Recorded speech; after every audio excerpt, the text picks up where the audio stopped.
So in this course assignment, we are trying to solve a prediction problem where this particular variable PE is the variable that needs to be predicted on basis of the first four variables, which are our dependent variable or X variable.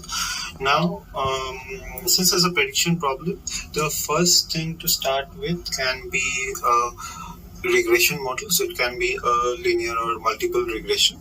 If the output of the regression model is not great, then we would use some other models like decision trees and neural nets.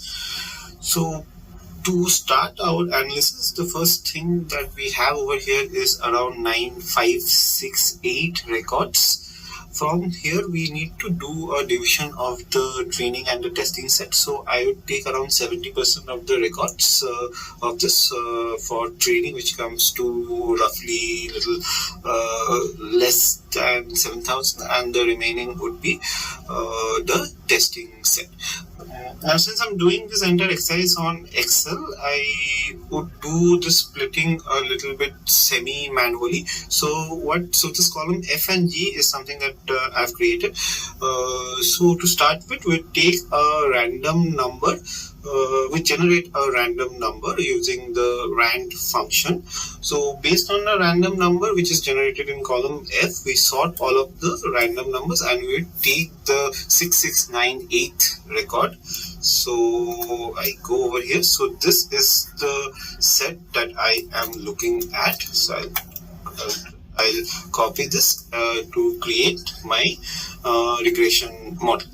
Okay.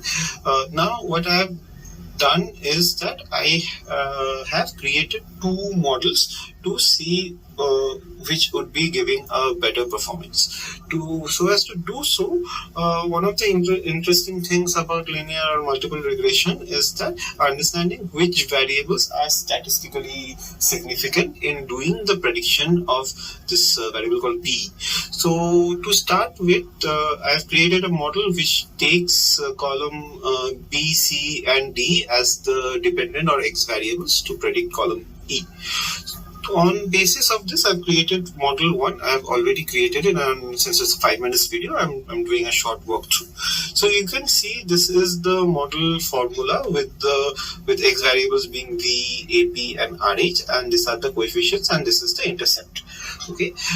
Now let's have a look how this model performed. So if you see the P value for this X variables are quite low. So it is, one of them is very significant, 0, and the rest are e raised to the power of -214 or -121. So these are really low values, meaning the model, variables are significant in creating the model. The next thing that we would look at is adjusted R-square, which is coming to 0.8. So this means that the model is able to explain 80% of the data, but ideally we would like to choose a model which can explain a little bit better than 80%. The standard error would be coming to around 7.54. So I'd still say that this model is not that bad, but let's see if we can create a better model out of this. The second model that we'd be creating would take all of the four variables as the dependent variable to predict P. So I've again created this model beforehand.